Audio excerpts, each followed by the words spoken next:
Ladies and gentlemen, welcome to The Right Time, a Wave Sports and Entertainment original presented by Prize Picks. My name is Bomani Jones. Thanks for listening wherever you get your podcast. Thanks for watching us on YouTube. Subscribe, like, rate us, review us, give us 5 stars. You only give us 4 stars. I'm inclined to believe you are a hater. Remember, check out the Right Time YouTube channel. Lots of YouTube exclusive content. And before our guest joined us right now, I was knocking out a little something on Kendrick Lamar and GNX and the tour that you need to go check out. And we're going to get right into that topic because it got my boy excited. Check him out on 7 p.m. in Brooklyn and other places. The kid Mero, what's going on, big dog? What's good, my guy? Yo, listen, yes, let's start there. Because I came in and I was in the Zoom waiting room, the Riverside waiting room, and I was just hearing it and I was just like, I'm talking on mute. You know what I'm saying? Like, you know. But man, listen, I applaud you for taking such a brave stance on the internet nowadays because you can't say nothing can be okay on the internet. Right. Nothing could be like, yo, this is all right. You know what I'm saying? It's either got to be great or this is the worst shit I ever heard in my life. And GNX is mid. It is mid. It's all right. It's all right. It's, you know, it's, yo, I had to drop something with a couple joints on it before the Super Bowl. Mustard! You know what I'm saying? Like, that's going to go crazy with the band.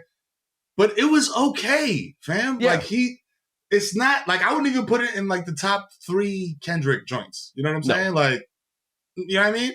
So you saying that got me hyped. Also, the Drake suing thing is nuts.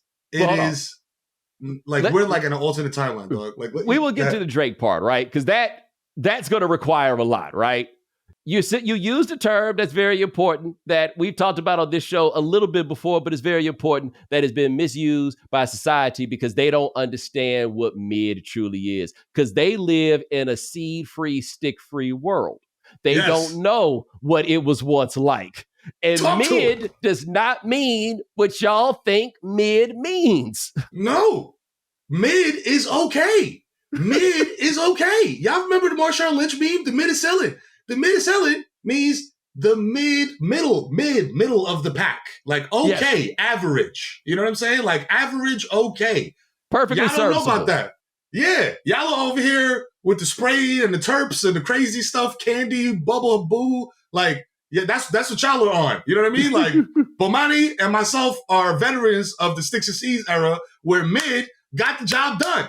Yes. You know what I'm saying? They got the job done. Mid is a step over Reggie, right? Like Reggie was out there posted up as average. And that was honestly, we were being very kind calling it Reggie at that point. Because Reggie take forever, right? Reggie's like, yo, man, I got like 15 minutes and then I got to go to work. Like this is he going to show up or not? But the mid, no one's ever been disappointed by mid, right? To me, the thing with the GNX pack is it's a unique sort of mid where it's like, this mid smell really good. It smells real good. Like it bangs on the system. The mix is perfect. It knocks. It's got some moments. It's got some highlights. It looks pretty in the light. But for me, at least, it's cool. It's not, I've heard better things, and I will hear better things from him coming up pretty soon, right? But like you compare the songs on there that's like call it Euphoria.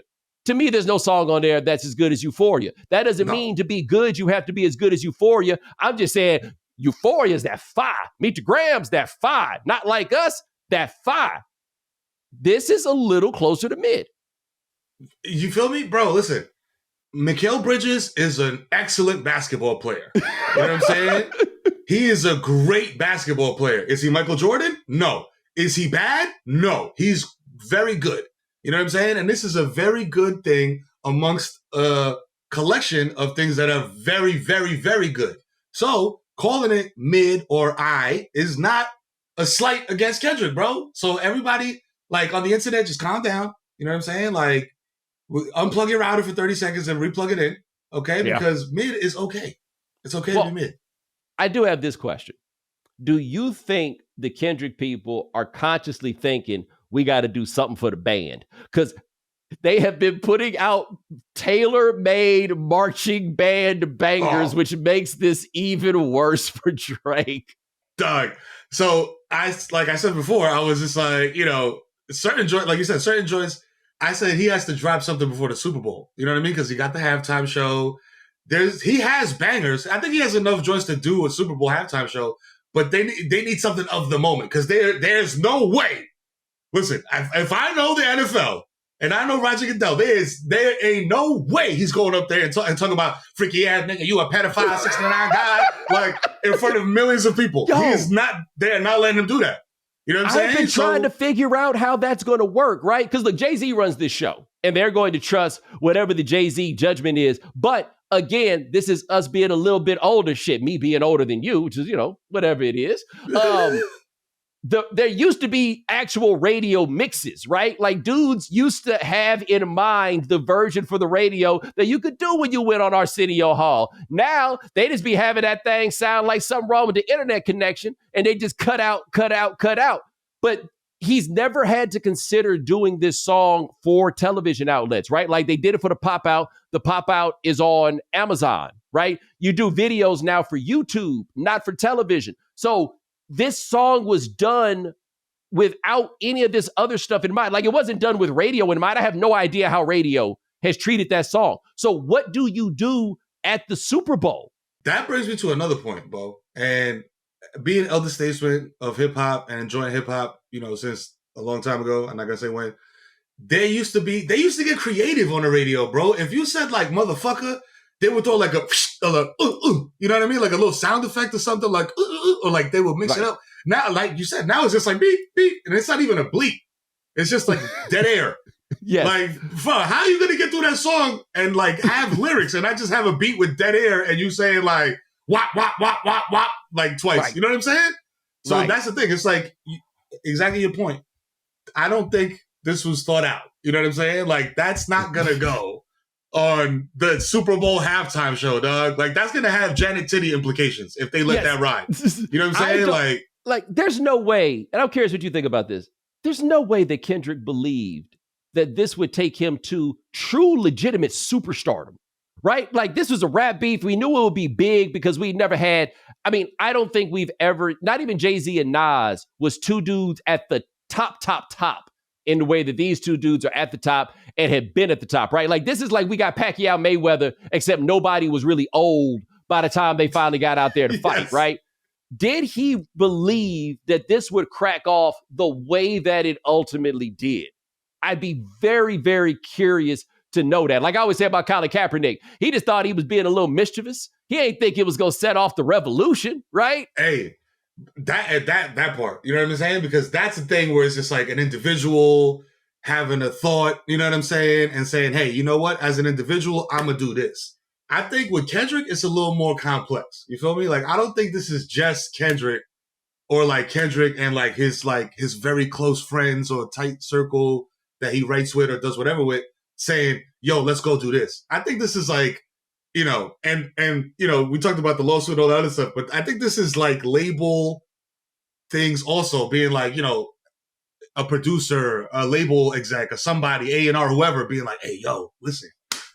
Yo, listen, man. If you do this, it's about to go crazy. Because look, they about tired of Drake, man. Tootsie Slide didn't even pop off like we thought it was going to pop off. And that was a couple years ago. He ain't had a banger, man, like by himself. Yo, listen, he's that, like, it's like Scar holding Mufasa at the edge of the cliff. Like, you know what I mean? Except it's the label. You know what I'm saying? So like being in media, bro, like, like there's those rooms where things are concocted, and I'm not getting conspiratorial here. I'm not saying that this was like an entirely like a label, you know what I'm saying, concoction, but I think they definitely encouraged it. You know what I'm saying? It was just like, yo, go get his ass. Go get the Canadian. He ain't like us. And like during the pandemic, a rapper told me that he had gone to work on some project. And he went and he heard some of the project never got released. And then he heard some of the project, and the first verse he heard from the project was Kendrick, and it was Kendrick going at Drake. He been trying to get this boy to come outside to tangle with him for years and years and years. And finally, he got Drake to come outside. And for whatever reason, Drake misunderstood what the stakes were. Because the part that Drake misunderstands, and in two beefs in a row, he's misunderstood, man. These women ain't jokes to everybody. You know what I'm saying? Like, you can't get out here playing that game. But I think Kendrick has been like KRS-One. I wonder if he still does it, but he said he used to prepare a diss record for every dude that came out, right? Just waiting for the day. Kendrick was doing that against one man every day, just preparing beef. And every time we think this is over, because GNX didn't even resuscitate the beef, right? Drake resuscitated the beef when he called the lawyers. Damn, bro. That is like, that was just like, damn, dog, like you really not from here. You know what I'm saying? Like, you feel me? I was like, cause I'm not like, I'm an objective consumer of media, dog. Like Drake got bangers. Like if you can sit up here and be like, yo, Drake don't got no bangers, you a liar. You know what I'm saying? Like he got joints. When you in the club, dog, and you off like a couple mojitos, you know what I'm saying? And your man's just like, yo, let's do a couple shots of Douce. Bro, fake love hits crazy. You know what I'm saying? Like, but there's situations that you do things in. Like you call lawyers when it's like, yo, I'm up against this giant. Like, you know what I mean? Like, right. Like David and Goliath type of thing. It's like me versus like the network or me versus the label or me versus whatever. Bro, it's another rapper. Like you're supposed to just rap at each other until one of y'all out raps the other. That's like the point of the game. Like if we're gonna gamify rap, if we're gonna talk about it like how I like to talk about it, how real New York Bronx hip hop heads like to talk about it, it's like, bro, get out there and battle. Like, come on. It's like you get your ass whooped to school and then your mama's like, yo, go outside and fight him. And you go outside and fight and you get your ass whooped anyway. Or worse, you like, yeah, I ain't going outside. You call the cops and be like, yo, there's a guy outside my house who wants to fight me. That's basically what Drake, or even if it's not what is actually happening, the optics are, yo, Drake called the cops. You just got to eat these punches, man. Like your best play in this is just like, did you see that interview LL did a few months ago where he was like, yo, man, it sucks right now. You know what I'm saying? Like, I get it. Because if anybody's been there before, it's LL Cool J, right? It's like, look, man, right now, it's tough, man. They looking at you crazy. He's like, but you'll be all right. Everything will be cool.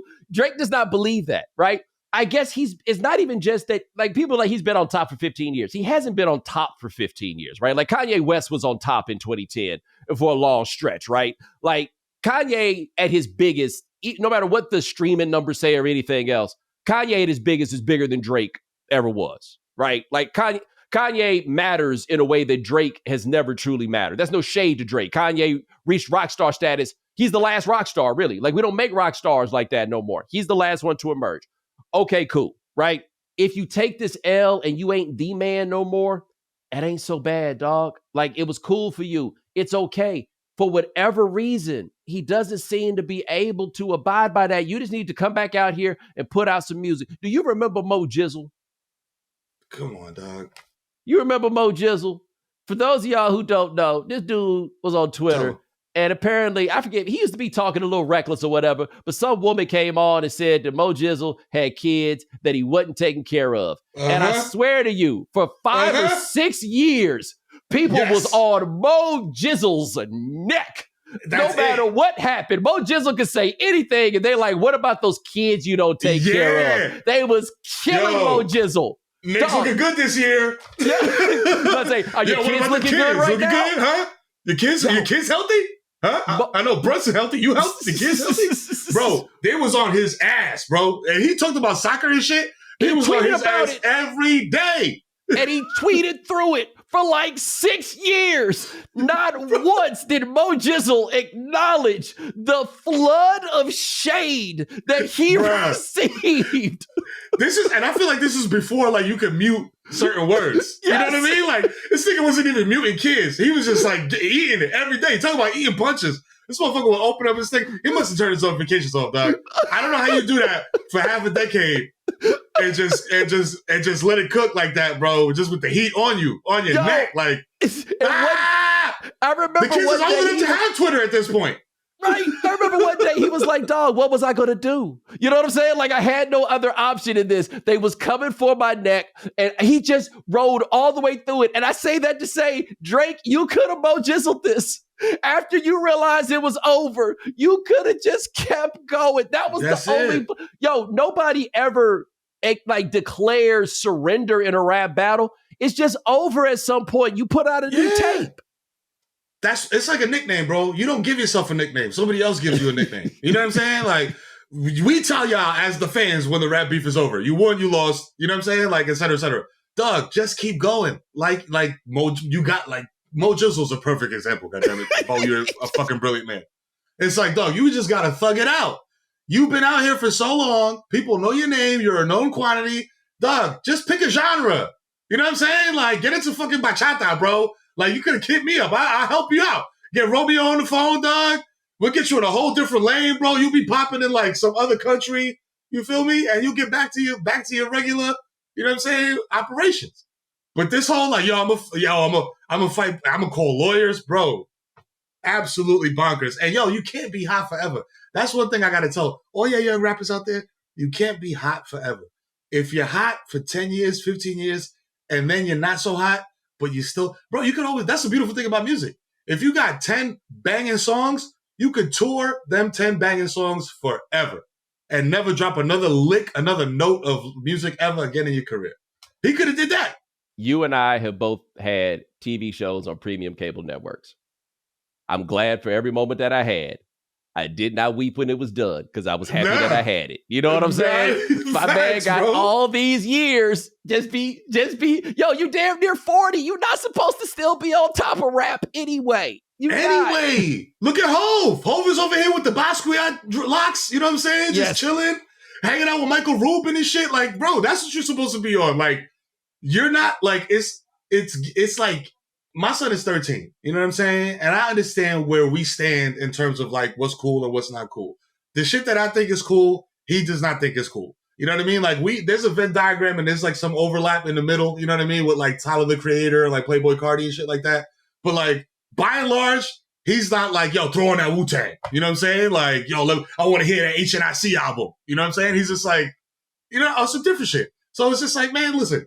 You're like Bo said, you're 40 now, my guy. You know what I'm saying? It's time to get into maybe do like some yacht rock remixes. You know what I mean? Just act your age. You feel me? Like I took my son to a Drake concert at the Rock at Prudential Center over here, and it was giving like youth. You know what I'm saying? And it's just like, my man, don't do that, because a lot of people here are not in high school. We're all like coming from my job at the DMV. You know what I'm saying? Because that's when we started listening to you. So, know your crowd. I'm going to throw this one out too. And this is like a rule for life. Don't pick a fight with the white man. I'm not saying that you can't fight the white man. I'm not saying you should let the white man punk you. I'm just saying don't start it. And if you do start it, you need to make sure that you obliterate that white man, because you're going to be fighting every other white man forever. And if you don't believe me, ask Haiti. Okay, like you go be fighting. The white man is not gonna let this happen twice. You're gonna stay fighting the white man, and he decided to start a fight with the white man. The label, and as I've been trying to explain to people, the concept of an oligopoly, right? It's like a monopoly, except instead of one person, it's a handful of them. It was an oligopoly when I was growing up, and it was 6 major labels. Now it's only 3, and you starting to fight with one of them, brother. This is not. Well, I hope you are correct. I hope that maybe you can win. But I am telling you right now, this is not. How have you not thrown this shit out of court already? Like, why are we not talking about the dismissal? That part. And also, it's like, my man, like you said, you picked a fight with not a person, an entity. You know what I'm saying? Like, that has 16 floors of lawyers. You know what I'm saying? Like, dog, like, fam, I'm gonna keep it a buck with you. I think it might be his mom's side of the family gassing him. Like, you gotta fight for your rights. And yada, yada, yada. Motherfucker, your hair is not the right texture to step into a courtroom with UMG. You know what I'm saying? Like, let's keep it a beam, bro. Listen, like Master P said to C Murder, if that white man gave me $1 million, what the hell you think I'm really worth? You can't go in there and think that you are bigger than the people that are paying you. You know what I'm saying? Like, you're bugging. You know what I'm saying? Like, you are bugging. This is a term that I coined decade ago. It is called caucasity. Yes. Okay? Caucasity. Caucasity is a level of audacity that can only be reached by Caucasian people, bro. You know what I'm saying? And the level of audacity that it takes to say, yo, y'all, hey, label, y'all hype this up to beat me because y'all don't like me no more and yada, yada, yada. Fam, you better have a smoking gun with gunpowder residue all over the floor and videotape and like an airtight case, bro, because other than that, you are going to take a tremendous L, bro. And like, that's what I think is going to be the LL, like the nail in the coffin. Because you still got stands. Like you said, like, you know, labels, it used to be 6 labels, now it's only 3. It used to be fan bases, bro. Now it's stand bases. And they're going to ride with you no matter what. So they're going to ride with you no matter what, bro. No matter what public L's you take, there's still going to be maniacs on Reddit that love you and are going to follow you wherever you go. But this here, with the bringing in the P now and the legality, bro, nah. No, you are testing. And the person firms? No, bro. No, you're wild. Not even like Salino and Barnes, right? Like he going up to some cats that we ain't never heard of. He is also, you are really testing the loyalty of your fans to ask them to stand with you in a moment like this. Right? Like you got to stand with the dude that called 5-0. That's crazy. And this is rap. You're not an R&B singer, bro. If you was like, yo, I'm a pop star, I'm you know what I'm saying? I'm one of the dudes from BTS. Call the police all day. If you Harry Styles, call the cops. If you Drake, talk about mob ties and you know what I'm saying? This, that, yo, Memphis, whoop, whoop. You're like, nah, bro, you can't do that. You can't do that and then go back to Tennessee. Where Young Dolph is from. Rest in peace, Flipper. This is gonna. I can't. It's been a week. Like he thought he could get by. It felt like a news dump. You thought you could do this right before Thanksgiving, and we wouldn't talk about it no more. Come on, dog. We just sitting around watching football and watching y'all beef. You thought this was gonna slide, bro? You should have tried this shit in like August. You know what I'm saying? Like when we at the beach and shit. You know what I mean? Chilling, getting ready to go back to work or whatever. That's when you try this maneuver. Bro, during the holidays, everybody's watching you, bro. Like, all eyes is on you. This is the problem. This is why it's like, fam, like I said before, you're really not from here, dog, because you don't understand. You're really not from here. You don't understand. You know what I'm saying? Like, what this means. Like, what this looks like. You know what I mean? Like, it's like, bro, like, you got, like I said before, you got beef with somebody at school. And, you know what I mean? Instead of going out there and getting your ass whooped like you're supposed to, because you know, he's gonna whoop your ass. He's the edge rusher, bro. He got 30 sacks in 5 games. You know what I'm saying? Like you the third string point guard. He's gonna fuck you up. But you gotta go out there and do it. Or, hey, bro, like you sit on the bench. This motherfucker's pussy. You know what I'm saying? Like you gotta engage. Rap is about engaging in the beef, stug, or acting like you too big for it. Like when Jay said, "I'm about $1. What the fuck is 50 cents?" That's a smooth way to escape from a beef. You know what I'm saying? Drake could have did that. I got too much money for you, fam. I got too much money. I don't got time for this. If he would have took that route, maybe. Well, so the thing is, he kind of tried that route the same way with Pusha. He kind of tried that route when he threw the first diss record out there, only to find out, no, they hate you. Like this is not simply about some disagreement or some place where they have a different outlook and perspective on the world as you. Nah, bruh. They hate your guts. Fair. And it's what do you expect? You know what I'm saying? That's yes. As a pop star, you know what I mean? Because you rap, but you know that you're a pop star. You know what I'm saying? Like you know you're a pop act. You know what I'm saying? Like if there's like a safe hip hop guy to bring into like some award show, it's you. You know what I'm saying? Like you're palatable. You know what I mean? Like Mos Def had that whole, like, I don't even want to call it a rant because Mos Def never raises his voice above a certain decibel level. But when he was talking about Drake is like Target, you know what I'm saying? It's like, bro, that's a great lane. I would love to be in that lane. I would love to be in the Target lane. Like, I'm just chilling like, hey, mainstream, everybody loves me, we're good. Like, that's great. But yo, fam, that's not the case. You in the rap arena where people are going to judge you. And people are not going to just not like you. They're going to, like Bo said, hate your guts. You know what I'm saying? And that's it. Rap is WWE, fam. It's like you're a fan of this guy and you cannot stand his opponent. You know what I'm saying? Like, that's it. Cannot. Now, I want to tell you a couple things that are happening in my mentions as we record this that you, I believe, will find to be interesting. One gentleman says, a lot of people are big mad. This is in Toronto, but I've also heard not like us playing in people's cars in Toronto's more time than I can count. And see, this is something I think we need to think about with Drake in Toronto. First of all, him and The Weeknd had Canada beef. They was shooting at. Wow.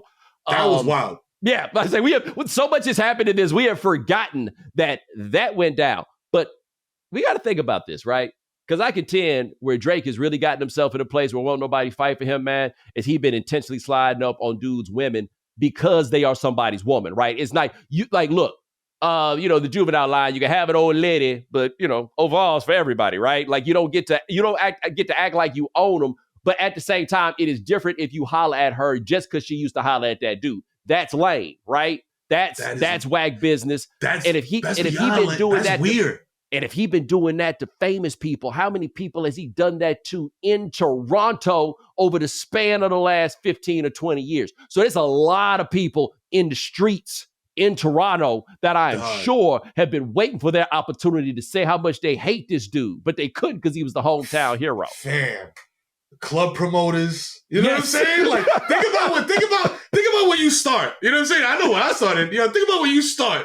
You know what I'm saying? And then just every step of the way, the first time he did it, it was a club promoter shorty. Then it was a A&R shorty. Then it was a feature that you had on the record. Then it was a guy that bro.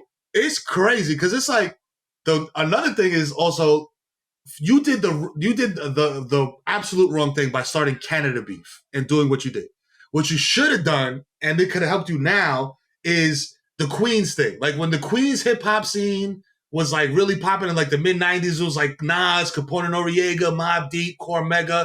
Like they were all united. AZ, you know what I'm saying? Everybody was just like, yo, we're gonna all put music out and we're gonna all come out as a united front and we're gonna be successful. If Drake would have did that way back then, instead of boning a promoter's shorty and starting on that route, we might be talking. This conversation might be totally different now. He might have Party Next Door, Weekend with him. You know what I'm saying? Like shit, Socrates, Cardinal Official, the whole Canada might be with him.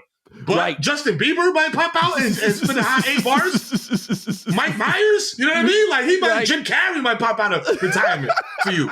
You feel me? But you didn't do that. You didn't do the unity thing, bro. You started boning everybody's women, and they got upset, and now they don't fuck with you. Now your own hood is like, man, get the fuck out of here, bro. You fuck my auntie. I don't want to hear from you, dog. I want to see this little motherfucker from Compton dunk on you. So it would make it worse. Like, it's one thing if Teddy Pendergrass pull up on your girl. What was you supposed to do? It's one thing if Maxwell pull up on your girl. Dudes don't understand this one. You know what I'm saying? Like there's some L's you just got to hold. Damn, D'Angelo pulled my girl. It is what it is. He made brown sugar. Yeah. You know what can I say? What I was about to say that he got naked in that video and nothing was the same, right? That's it, bro. Drake, right? But when it's Drake and you look over, you talking about him? I resort to personal attacks on the block, not on the internet and not in media. You know what I'm saying? So I'm just going to say it's not a personal attack, but I will say this. Drake benefited a lot from growing a beard. You know what I'm saying? Like, there's a lot of dudes. They have a very smart play. If you look at Drake at like Yankees, I play for the Yankees, Drake, like clean shave Drake, and like beard, like I'm a Dominican club promoter, like beard Drake. It's two different dudes. Like, you know what I'm saying? And to your point, Yankees Drake is like, bro, what? That's not Maxwell. Maxwell has perfect teeth and perfect hair, and he can sing. You know what I'm saying? Like if you like you said, that's just an L. That it's just like, bro, I understand this L. I am a cheetah, like trying to hunt this deer, and here comes this big lion with a big mane with Soul Glow all in the mane. You know what I'm saying? Like I got to take this out. I'm running away. I'm out of here. That's what you got to do, champ. Like, that's it. You know what I'm saying? It's game over. But he didn't. He wanted to be the cheater. He wanted to fight back. And like that clip, from the Vice documentary of homie getting pounded out, and they just say, fight back. You know what I'm saying? That's what he's going through right now. And one more possibility for that show that somebody is broached. We'll talk about that right after this. The NBA's in full swing, which means you could turn $10 into $1,000 in a single game watching your favorite teams only on Prize Picks.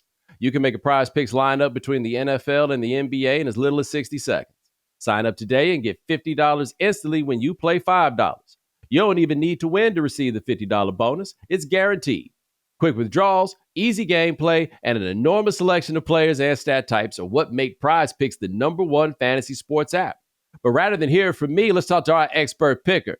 Hey, Sean, how the picks been going? You know, Bo, I guess I'm solely an expert picker for the sheer volume of picks I make, but the picking's been good. I got the NBA, NFL back, and I can make picks between both leagues. And with the flex play, I can still cash out my lineup if it's not perfect.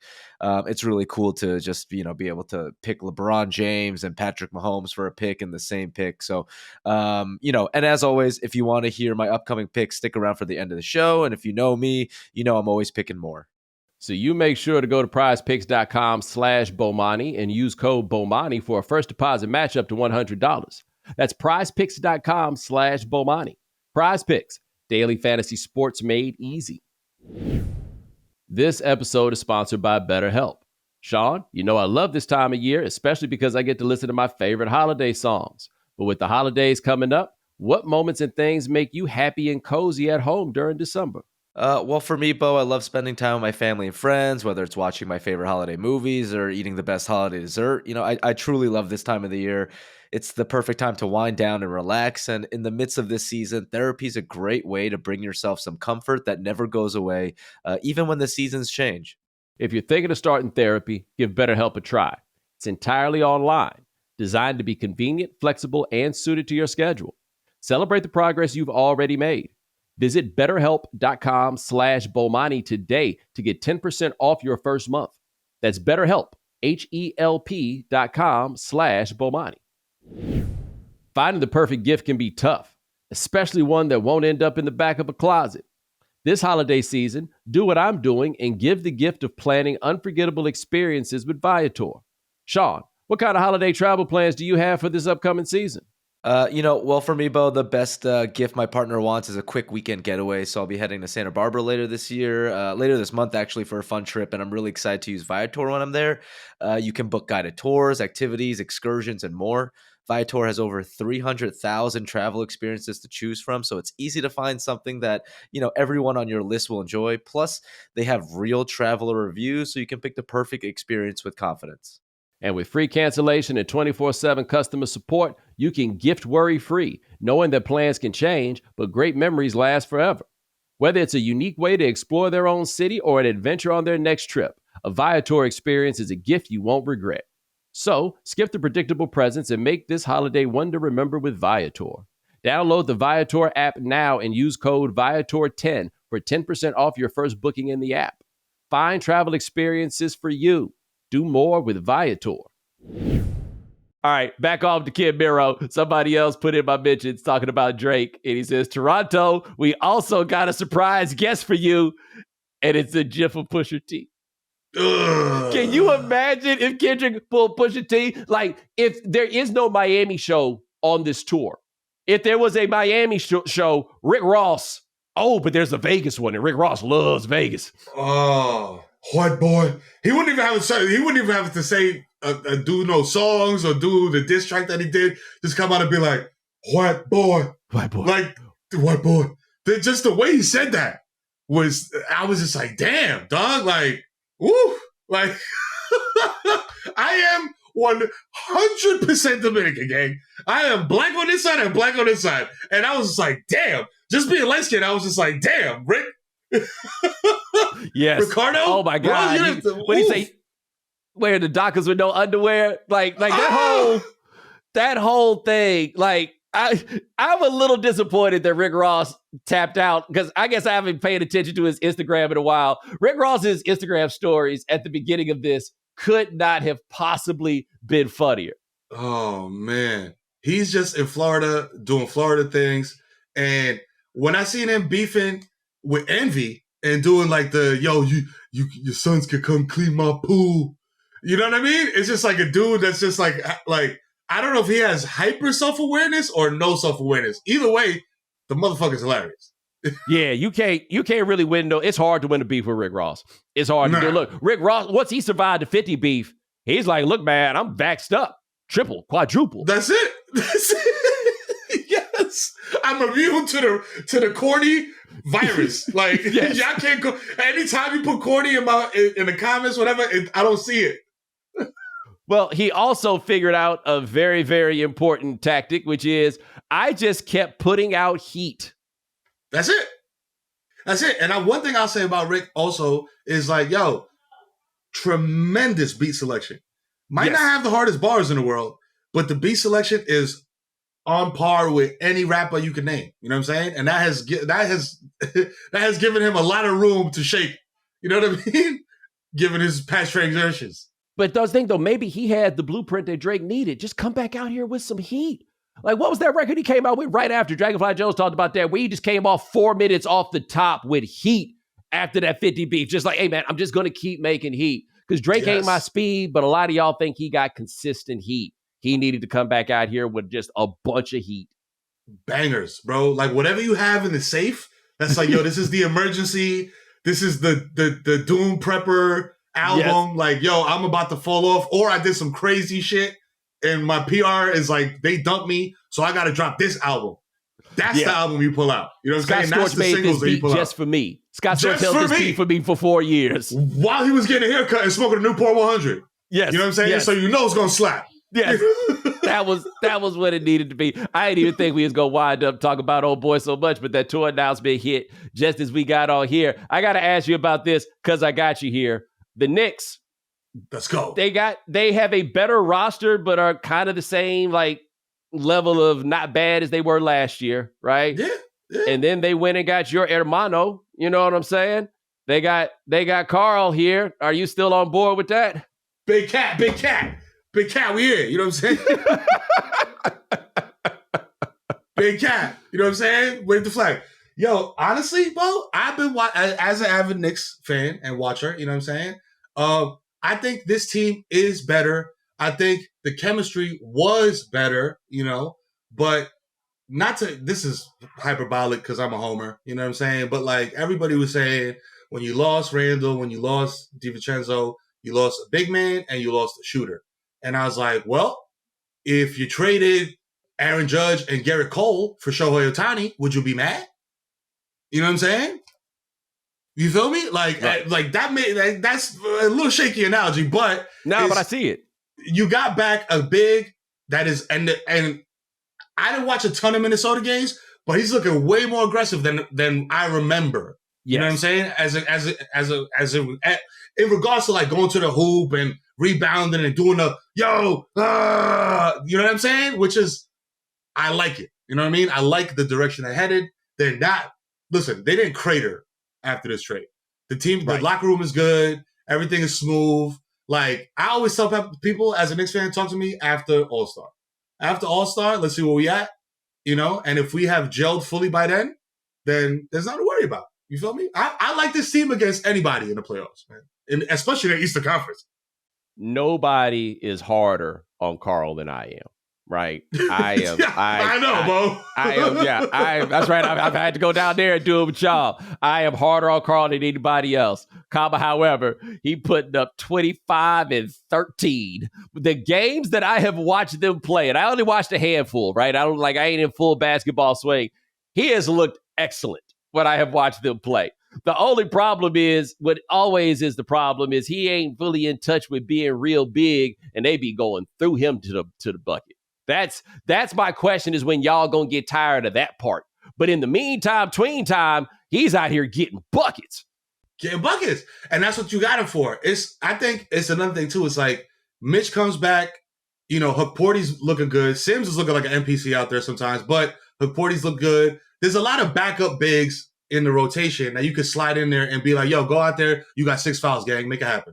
You know what I'm saying? Like, Mitch is the rim protector, defensive thing. Like, it's kind of a version of Cat and Rudy Gobert, except, you know, Mitch is not a fucking burger.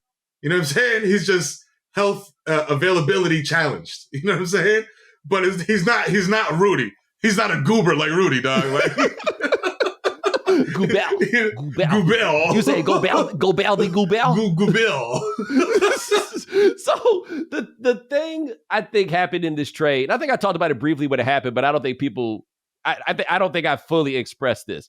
I think in that trade, each team thought they were getting over on the other in the sense that each of them thought they had a guy that they don't think you could win with. And they thought the other team didn't think that and they could pass him off. And that's what I think Minnesota thought they were doing in part. And right now, it doesn't look like they got the best end of that, right? Like Carl looks very good for them.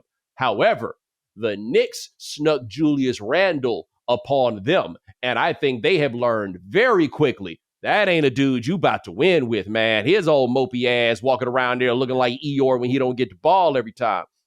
Bro, and it's crazy to me because it's like, you're on TV. You know what I mean? Like when you're on TV, you know that you're on TV. You know what I'm saying? And you behave as if you are on TV.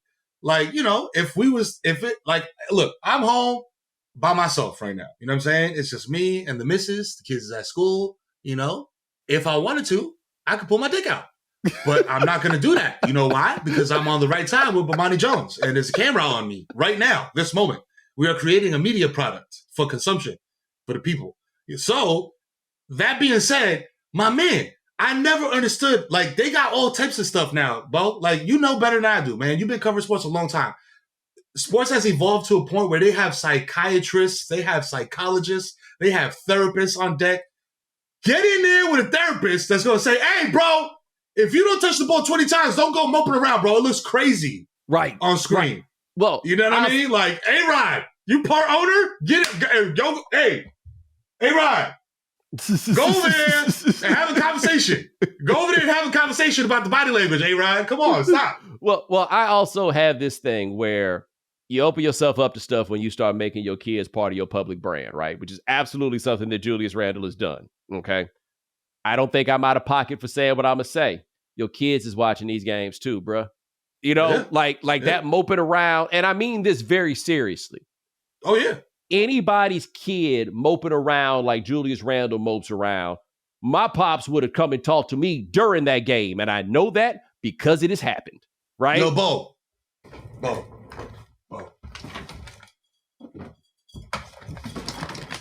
This little motherfucker right here, you know what I'm saying? This little defensive end, this little left guard, you know what I'm saying? This little full-timer.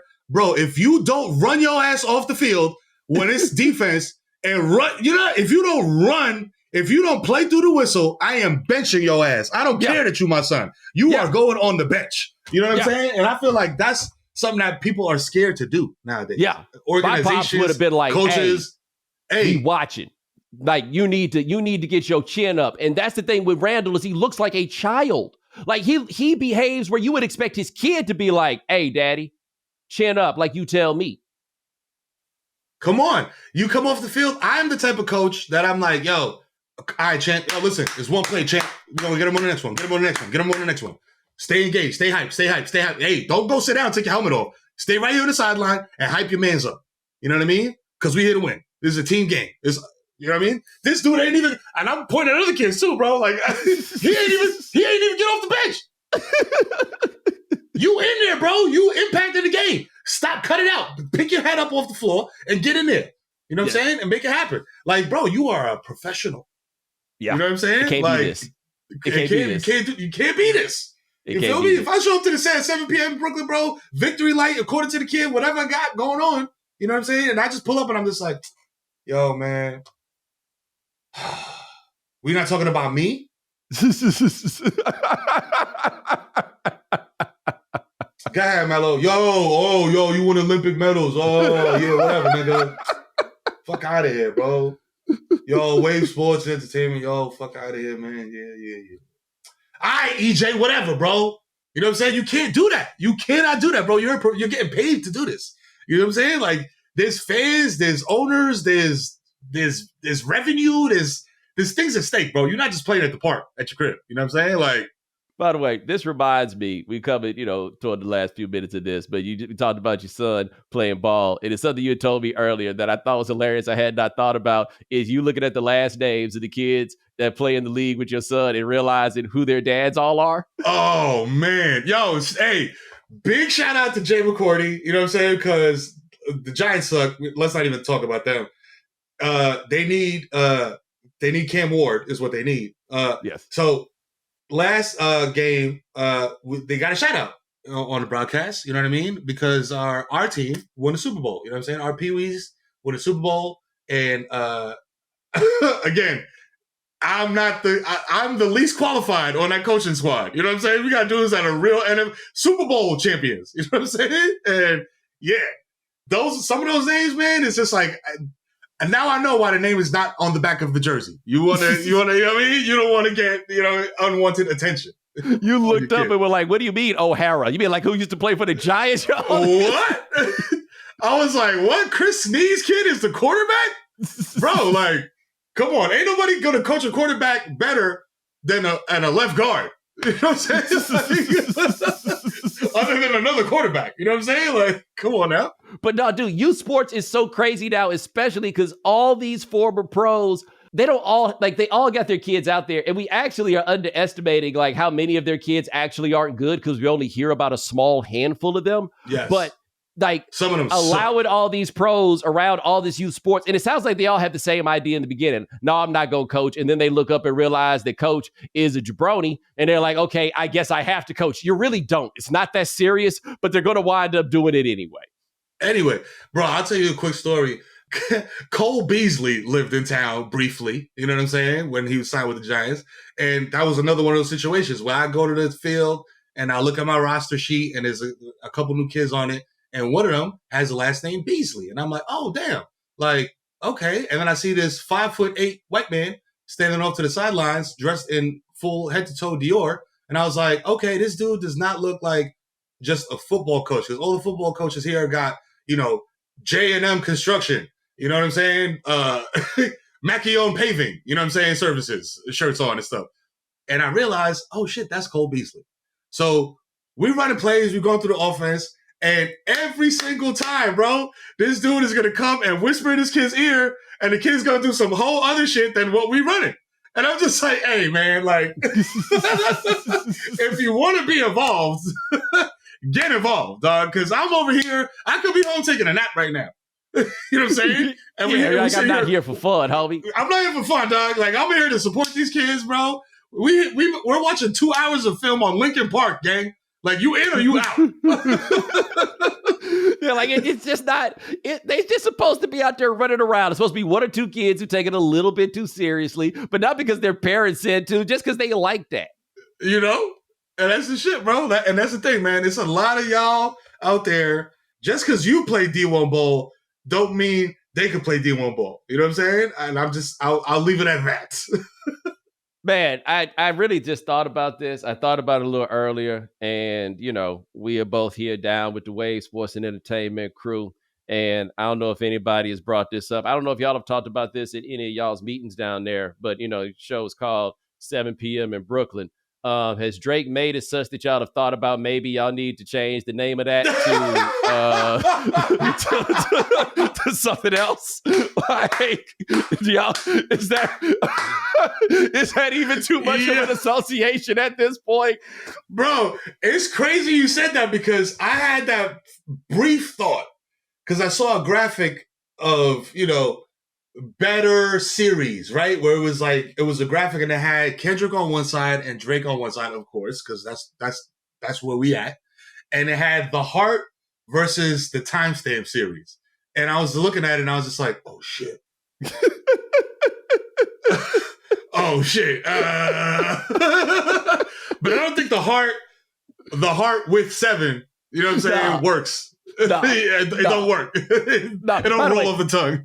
By the way, shout out to Mero for being well-behaved professional in youth, professional athlete with son in youth sports. I got a homie whose son plays with Cayenne on the high school squad. So I went to a game down in Queens, which is always very interesting. Going to Queens, but you don't never go to Queens. Going over there, Mero played cool. You know what I'm saying? Like if he wasn't 8 feet tall, you wouldn't necessarily know that it was Mero. Right. And that's what I'll be saying too. Like, it's funny because when we were in Vegas, I was like, damn, dog, like being tall really is like a gift and a curse. You know what I'm saying? Like, I feel like there's a sweet spot. You know what I mean? Where it's like, hey, Bo, listen, I'm a married man. You know what I'm saying? Like, I'm not out here in these streets. You know what I'm saying? I'm not gonna speak on your relationship status, but I'm going to hypothetically speak as a single man. You know, there's a sweet spot, I feel like, for women. There is. Where it's like in between 6'2" and like 6'5". Oh, yeah, I'm right there. Maybe Like 6'6". 6'3.5" is perfect. I'm coming in right about that 6'3". Like, right that's where there. you need to be. You know what I'm saying? Like NFL quarterback, bro. Perfect. Yes. You know what I'm saying? Right there. Anything bigger, and shorties look at you like, oh, you doofy. Like, yeah, you know what you I'm can't saying? hoop. She know you can't hoop. Right.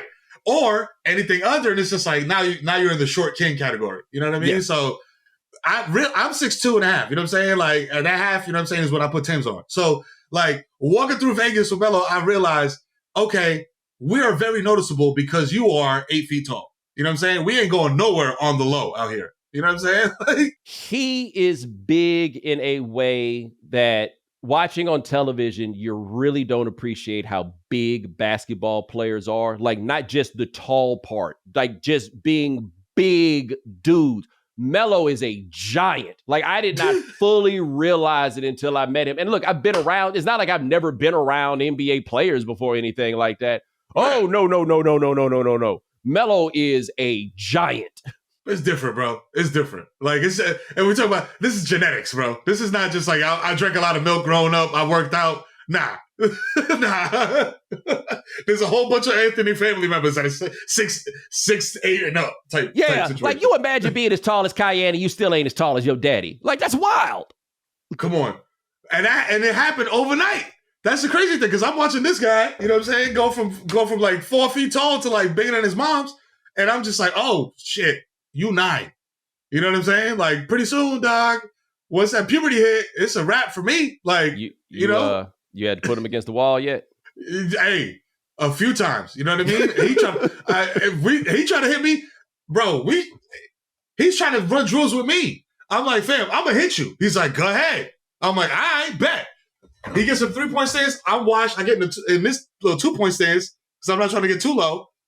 But we going at each other, and I'm 250 pounds, dog. And he's over here hitting me like Goldberg spearing me, bro. I was just like, okay, this kid is aggressive. He's built for football, which is, I know I don't know how much time we got, but the flag planting thing and all that, bro, you got to be different to play football. Because, like I said, my brother played all through high school, prep school, scholarships, da-da-da-da-da. And then he was like, you know what? I'm going to go to Binghamton University and do shot put. You know what I'm saying? Because you got to be a little bit off, you know what I'm saying, to be a professional football player and to do it like, yo, I love this. Right. You know what I'm saying? I'm going to keep doing this repeatedly. Like, the first time you get your bell rung and to say to yourself, I'll be back. I'll be all right. I'll be right back. Or the dudes that scare me, or the dudes that get their bell rung and they jump up and they do the Shannon Sharp Mountain Dew. Woohoo! Yeah! You know what I'm saying? Like, I'm out. Take me out the game. I'm in my helmet like, yo, coach, yo, I'm not there. I don't need a breather, dog. I just need to sit on the bench. Like, I just seeing that is gonna make me put the oxygen mask on. So, you know what I'm saying? So, but he's like that. So I'm just like, okay, all right, fam. Look, there's a little bit of crash out in every football player. You know what I mean? And I feel like the flag planting thing is just asking for crash out situations. So that's what we talked about, man. I was just like, somebody, you can't allow it because somebody gonna fight over it. Like, know for a fact that somebody, not only will they fight over it, they have to fight over it. Right. It's like the Drake thing. It's just like, yo, fam, you call the cops. You know what I'm saying? Instead of going out and fighting. Imagine, you know what I'm saying? Like, random dude on the Buckeyes is like, 911, they're planting a flag in midfield. Wait, this is ridiculous. Or they call the athletic director at Michigan and be like, we have a complaint. We're going to file a complaint. Nah, bro, you got to go out there and throw hands, bro. Got to scrap it out. Scrap it out. Squabble up. Yep. And that's why I'm like, no. You got to stop this early. That's just all that you got to put a scar. Like, look, no, maybe we getting soft. No. We all know what you got to fight about. Where it's not an option, it is an obligation. And all those things that you're obligated to fight over, none of them are allowed. And also, you gotta love the media because you know what you're supposed to say, but you know what you're thinking in your head, right? It's like, if you're calling the game, if you're a member of the media, you gotta be like, this is unconscionable. So this is unconscionable behavior. You hate to see this. No, motherfucker, we love it. You know why we love it? Because the cameras stayed right there. The cameras didn't pan to the fans like when somebody rushes on the field at a baseball game. They stayed right there, locked in the middle of the scrum. You know what I'm saying? Because we want to see that, bro. That's football, baby. It's okay. We like violence. You know what I'm saying? Like, It's okay.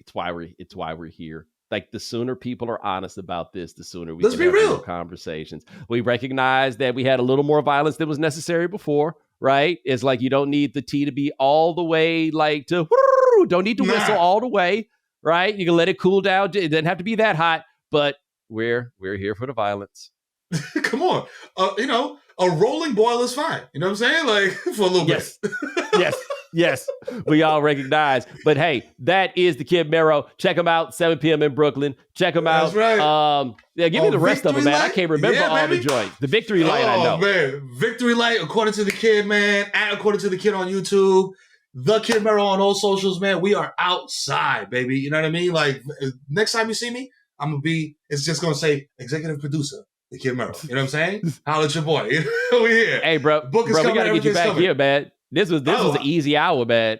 Oh, I love it.